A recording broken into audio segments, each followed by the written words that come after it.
Hello, হ্যাঁ কি ব্যাপার বলুন? কেন আমার এখানে আসার কি আছে? আপনি না কে কে ও আরে আরে কি কি মুশকিল, আসবেন বই কি, আসবেন নিশ্চয়ই আসবেন। হ্যাঁ না আমার আর কাজ কি বসে। আরে মশাই, আপনার মতো একজন লোক আসবে তো আমাদের সৌভাগ্য, পরম সৌভাগ্য। হ্যাঁ সেদিনকে পার্টিটা যেতে পারিনি। না ওই মারা গেল তো, মারা গেল। মানে আমার একজন ক্লোজ আত্মীয় হঠাৎ দুম করে ইয়াং বয়সে একটা কি হয়ে মারা গেল। হ্যাঁ হ্যাঁ পরে আবার যাবো একদিন নিশ্চয়ই। আসবেন আসবেন, হ্যাঁ নিশ্চয়ই নিশ্চয়ই, ডোন্ট হেজিটেট। ওকে রাখছি, হ্যাঁ আসবেন আসবেন। যত এদের অ্যাভয়েড করতে চাই যেন একেবারে বিজয়ের কোলাকুলি করতে আসে। কি ব্যাপার মিস্টার সেনগুপ্ত, কি বিড়বিড় করছেন? বিড়বিড় কেন করবো, কাজ করছিলাম। বসছি। মানে আমার খুব পেন্ডিং অনেক কাজ পড়ে আছে। আমার কাজটা কিন্তু খুব জরুরি। মানে হয়েছে কি, আমি অনেকদিন ছুটিতে ছিলাম তো, তাই এক গাদা কাজ জমে আছে। তো জরুরি যদি হয় ঠিক আছে, একটু সংক্ষেপে বলুন যা বলার। সংক্ষেপে? হ্যাঁ। ওয়ার্ড বয়রা স্ট্রাইক করছে। করছে না, আপনি করাচ্ছেন। আচ্ছা আমি যদি করাতে যাব তাহলে গায়ে পড়ে এসে আপনাকে খবরটা দিতে এলাম কেন? কিচ্ছু বলা যায় না, কারণ আপনারা হলেন হালকা পালক, বুঝলেন? যেদিকে হাওয়া বয় সেদিকে আপনারা টাল খান। বেশি ওপরে ওঠেন না, মাটিতেও নামেন না, মাঝামাঝি ভেসে বেড়ান। দেখুন মশাই, বহু বছর এই স্পন্দনের সঙ্গে আমি জড়িয়ে আছি, এর ভালো মন্দর সঙ্গেও ন্যাচারালি জড়িয়ে পড়েছি, তাই আপনাকে খবরটা দিতে এলাম। শোনা না শোনা আপনার ইচ্ছে। দাঁড়ান, এসছেন একটা খবর দিতে উপযোজক হয়ে। বলুন বলুন কি বলতে চান? নিতাই দাসের ছেলের মাথায় যে পাকাটা ভেঙে পড়েছিল, সেই ব্যাপারে, সেই অ্যাক্সিডেন্টের ব্যাপারে ক্ষতিপূরণ চেয়ে ওয়ার্ড বয়রা স্ট্রাইক করতে চেয়েছে। বাধা দিন। বাধা দেওয়া যাবে না, কারণ এটা একটা খুব মানে সেন্টিমেন্টাল ইস্যু হয়ে গেছে, একটা সেন্সিটিভ পয়েন্টের উপর দাঁড়িয়েছে। বাধা দেওয়াটা বোকামি। হ্যাঁ খানিকটা বিপজ্জনকও বটে। তাহলে আমায় কি করতে বলেন? মেনে নিন। কি মেনে নেব? স্ট্রাইকটা মেনে নিন। শুনুন আমার কথা, আপনি এমন একটা ভাব করুন যে স্ট্রাইকটা আপনার কাছে কোনো ব্যাপারই নয়, মানে চলা ফেরায় ভঙ্গিতে এরকম একটা অ্যাটিচিউড রাখুন। আর একটা কথা হচ্ছে, উত্তেজিত হবেন না। ওরা এসে উল্টোপাল্টা যাই বলুক, একদম উত্তেজিত হবেন না। ভাবে ভাবে এইটুকুই শুধু বুঝিয়ে দিন যে দরকার হলে আপনি ওই ক্যাজুয়াল ক্লাস পোস্ট আপনি কাজ চালিয়ে দেবেন। ওকে। আপনি এই কি হলো? তাতে তো ওরা আরো খেপে যাবে। যাবে, খেপে গেলে কি হবে? বড় জোর একটা কমিশন হবে তো সেই কমিশনে তো আমি আসবো আপনার সঙ্গে ডিসকাশন করতে। হট ডিসকাশন হবে মশাই, হট ডিসকাশন। তবে সবটাই মশাই সাজানো। আরে এইসব না করলে আমাদের পজিশনটা থাকবে কি করে? শুনুন না, তার চেয়ে অনেক অনেক অনেক ভালো পন্থা হচ্ছে আপনি ব্যাপারটাকে ম্যানেজ করে নিন। ম্যানেজ করে নিন? ম্যানেজ করে কি হয় ম্যানেজ করবো ব্যাপারটা? ম্যানেজ না করার কি আছে, আপনি বলবেন, মানে ইচ্ছে করলেই ম্যানেজ করা যায়। যায়। আপনি পারেন সব ইচ্ছে করে ম্যানেজ করতে? নিশ্চয়ই পারেন। আপনাকে যদি বলা হয় যে পৃথিবীর যে 3 ভাগ জল আছে ছেঁচে ফেলে দিন, কোথায় ফেলবেন জলটা? হ্যাঁ কোথায় ফেলবেন? আরে স্থল তো মোটে 1 ভাগ। আপনি জলটা নিয়ে না, এটা অবশ্য ভাবা হয়নি। এবার ভাবুন, এবার ভাবতে শুরু করে দিন। এই ওয়ার্ড বয়, স্ট্রাইক, ক্ষতিপূরণ, ওই জল ছেঁচে ফেলার মতো গোটা ব্যাপারটা ভাবতে শুরু করুন। আমার কাজ ছিল আপনাকে জানিয়ে দেওয়া, আপনাকে আমি জানিয়ে দিলাম। ব্যাপারটা যে আজ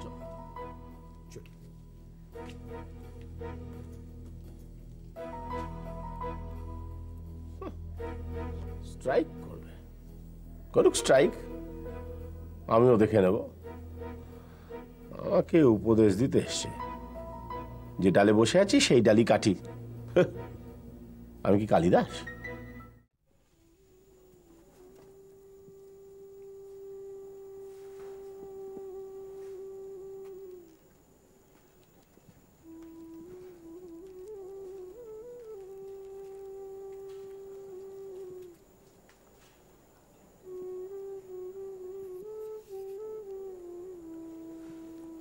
শিখাদি, কি 7-5 ভাবছো বলো তো? সেই তখন দেখে গেলাম তুমি হাঁ করে চেয়ে আছো বাইরের দিকে। এখনো? আচ্ছা, যা হবার তো হয়ে গেছে। কোথায় আর হলো রে?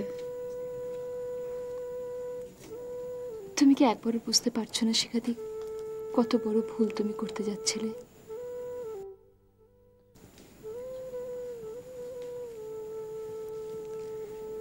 আমি তো জেনে শুনেই করতে যাচ্ছিলাম। ওহো, দেখেছো? তোমরা এখন ওষুধ খাবার টাইম ভুলে গেছো? এখন তুমি কিন্তু পেশেন্ট, এখন তোমাকে ওষুধ খেতে হবে। হা করো।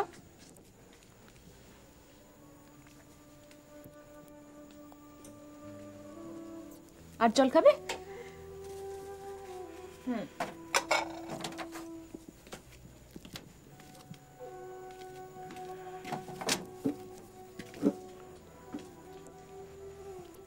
আরে শিউলি, কেন এরকম হয় বলতো?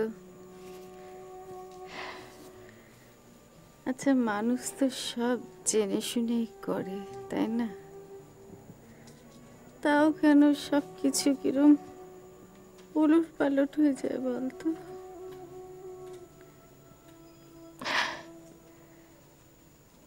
আমি কিন্তু এবার তোমাকে ভীষণ বকবো শিখাদি, আর যদি তুমি এসব কথা বলো।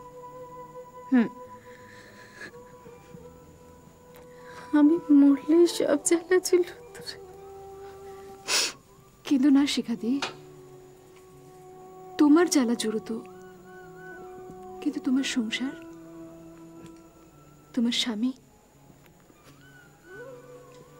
সে কথা একবার ভাবো। কেঁদো না প্লিজ। আচ্ছা, আমি কি তোমাকে কোনো আঘাত দিয়ে ফেললাম শিখাদি? প্লিজ কেঁদো না,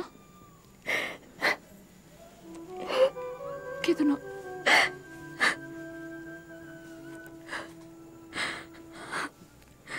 আমার জীবনটা বড় যন্ত্রণা আসে, বড় অভিশপ্ত। এ কথা বলো না।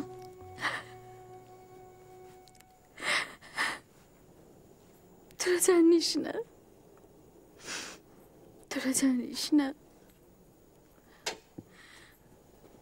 খুব অল্প বয়সে একজনকে বিয়ে করেছিলাম, ভালোবেসে।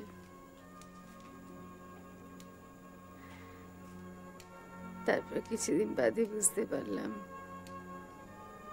ঠিক করিনি। ছোট ছোট কারণে, নানা অছিলায় মারধর, অশান্তি, অপমান,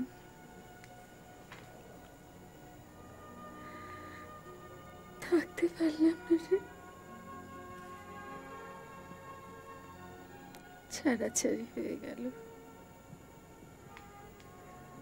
তারপর আবার বহু বছর বাদে আবার একজন এলো জীবনে।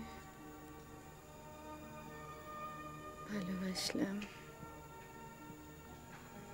আবার ঘর বাঁধলাম। খুব ভালোবাসত রে আমাকে। ছটফটে, হাসি খুশি, সুন্দর ফুটফুট একটা ছেলে। কি সুখের সংসার ছিল রে আমাদের। লেদ কারখানায় কাজ করত। তারপর জানিস, একদিন ওই কারখানায় কি একটা মেশিনের গন্ডগোলে অ্যাক্সিডেন্ট হলো। ওর পাটাই বাদ চলে গেল জানিস, পঙ্গু হয়ে গেল রে।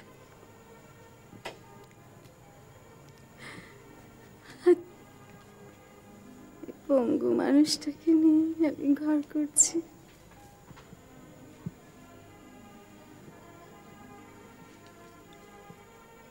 ঠিক ঠিক কি যে তোমাকে বলবো শিখাদি। বিশ্বাস করো, সমবেদনার কোনো ভাষা খুঁজে পাচ্ছি না আমি।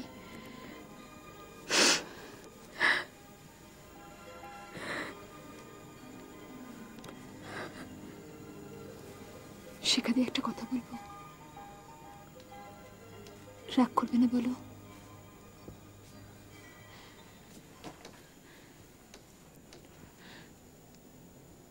তুমি সেদিনের মিটিংয়ে ওই কথা কেন বললে? আমি বলতে চাইনি রে শিউলি, বিশ্বাস কর, আমি বলতে চাইনি।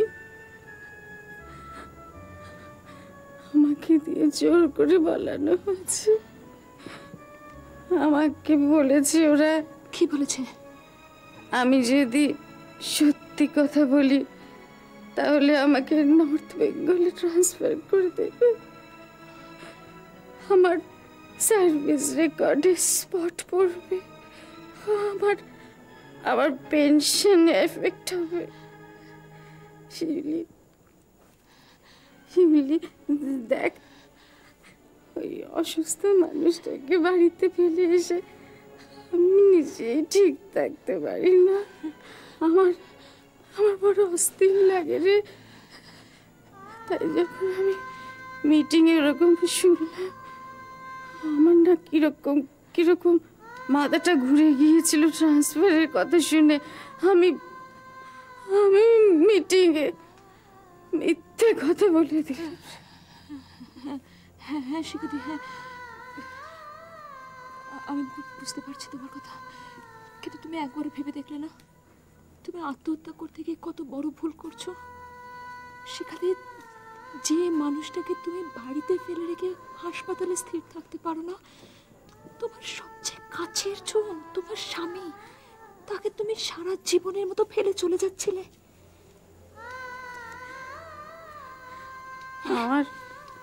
আমার মাঝে মাঝে নিজেকে ভীষণ ঘৃণা হয় রে, ভীষণ রাগ হয় নিজের উপরে, ভীষণ রাগ হয়। আমি সহ্য করতে পারি না নিজেকে। আমি না যুক্তি বুদ্ধি সব হারিয়ে ফেলি, বিশ্বাস কর। আমার না ওই রকমই একটা অবস্থা হয়েছিল তখন। আমার মনে হয়েছিল আমি সবাইকে ছেড়ে চলে। আমি বুঝি শিখাদি, আমি তোমার মনের অবস্থাটা বুঝি, কিন্তু তুমি বিশ্বাস করো, এই অন্ধকারটাই আমাদের জীবন নয়। আলো, অনেক আলো আছে আমাদের জীবনে। তুমি বলো তুমি নিজে জানো না, রাত যত গভীর হয় সকাল তত কাছে চলে আসে। তাহলে বলো, হ্যাঁ হ্যাঁ শিখাদি, সত্যি সত্যি আমাদের মানুষের জীবনে মৃত্যু আছে, এটা সত্যি কথা। তবে আমরা সেটাকে শেষ করতে পারি না, আমাদের বাঁচতে হবে। জীবনটা সত্যি, জীবনটা। শিখাদি, তুমি, আমরা সবাই নার্স, আমরা সেবার ব্রত নিয়েছি, তাই না? তাহলে জীবনের এই 7 রঙা রামধনুকে আমরা আরো রাঙিয়ে তুলব, শেষ হতে দেব না, কখনো না। হ্যাঁ শিখাদি, শেষ হতে দেব না। Shit, out of reach. তখন থেকে শুধু out of reach, out of reach, out of reach. কোথায় যেতে পারেন স্যার? ফোনে পাওয়া যাচ্ছে না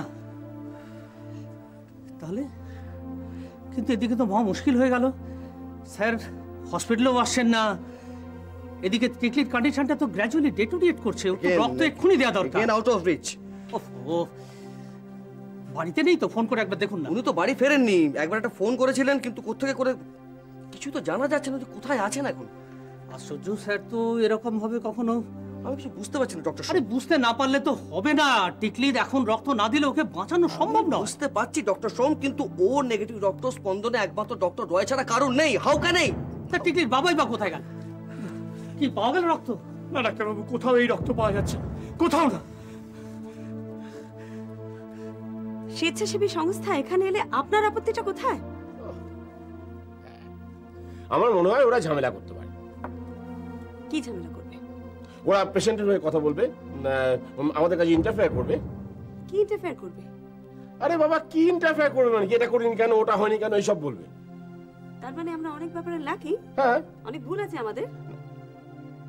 না, হ্যাঁ মানে থাকতেও পারে, আবার নাও থাকতে পারে, কিছু কিছু ব্যাপারে ল্যাকিং থাকাটাই স্বাভাবিক। মোটমাট আমি চাই না যে আউটসাইডার্সরা এসে আমাদের ইয়ে করুন, মানে জ্ঞান দিই। আপনি চান না? না। ঠিক আছে, আপনি আপনার ধারণা নিয়ে থাকুন, আমি দেখি আমি কি করতে পারি। এই পরিমাণে আপনি না, আপনি কি ধারণা নিয়ে থাকতে চাইছেন সেটা আমার জানা দরকার। আমি কি করব? হ্যাঁ, হায়ার অথরিটিকে আমি চিঠি দেবো। ভালো ভালো, গুড ডিসিশন। আপনি চিঠি দিন, ওদের ফাইলে বেশ কিছু চিঠির সংখ্যা বেড়ে যাবে, আর কোনো লাভ হবে না। আপনার কিছু বলার আছে ম্যাডাম? ক্লাস 4 স্টাফেরা স্ট্রাইক ডাকছে, সে ব্যাপারে আপনি কিছু জানেন? ডাকুক। ডাকুক? এত ইজিলি বলছেন? ওরা যদি স্ট্রাইক ডাকে হসপিটালের কি অবস্থা হবে সেটা একবার ভেবে দেখেছেন আপনি?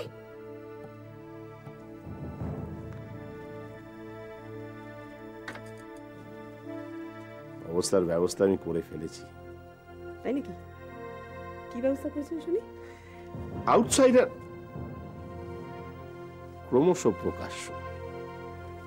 শুনুন শুনুন, আমার কথা শুনুন। এর থেকে ইজি নয় কি নিতাই দাসের ছেলেকে ডেকে কিছু টাকা পয়সা দিয়ে ব্যাপারটা সলভ করে নেওয়া? না, ইজি, মাচ ইজি, কিন্তু হলেও দেব না। কেন? আমি ওদের ন্যাজে খেলাতে চাই। লজ্জা আপনার আছে সেটা আমি খুব ভালো করে জানি। তবে ওই ল্যাজে আগুন লেগেই লঙ্কা কাণ্ড হয়েছিল, সেটা ভুলে যাবেন না। ইনডাইরেক্টলি আমাকে হনুমান বলে গেল।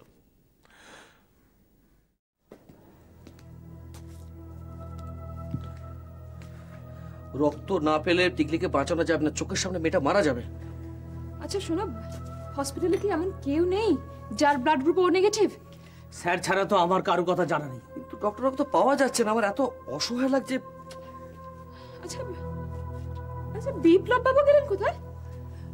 আমি দুটো অ্যাড্রেস দিয়েছি, উনি সেখানে খোঁজ করতে গেছেন। ভদ্রলোক তো পাগল হয়ে গেছে, ভেঙে পড়েছেন, পাগলের মতো ছোটাছুটি করতে করছে। দিতে পারতেন। আমি বলেছিলাম যে আপনি ফোন করুন, উনি বললেন যে না, আমি পার্সোনালি গিয়ে রিকোয়েস্ট করলে নিশ্চয়ই পাওয়া যাবে। এই সময় এই তো, হ্যাঁ বলুন বলুন বলুন বলুন, হ্যাঁ বলুন। না, রক্ত পাওয়া গেল না। আর দু জায়গার কোনো জায়গাতেই পাওয়া গেল না? না স্যার, কোনো জায়গাতেই পাওয়া গেল না। এক জায়গায় যদিও বা পেয়েছিলাম, কিন্তু অলরেডি ডোনেটরকে ইস্যু করে দেওয়া হলো।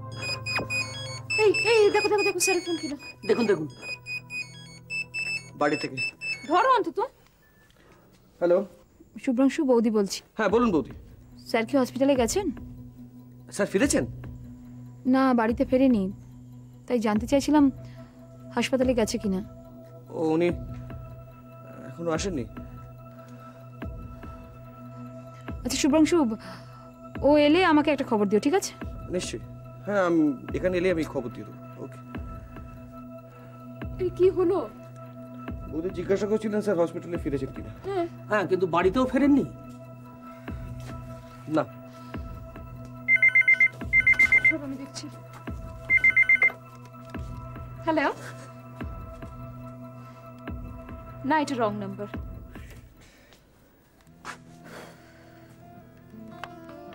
জীবনের পথ এটা বন্ধে ট্রাফিক, পিছনো যাবে না, খোলা একটাই দিক।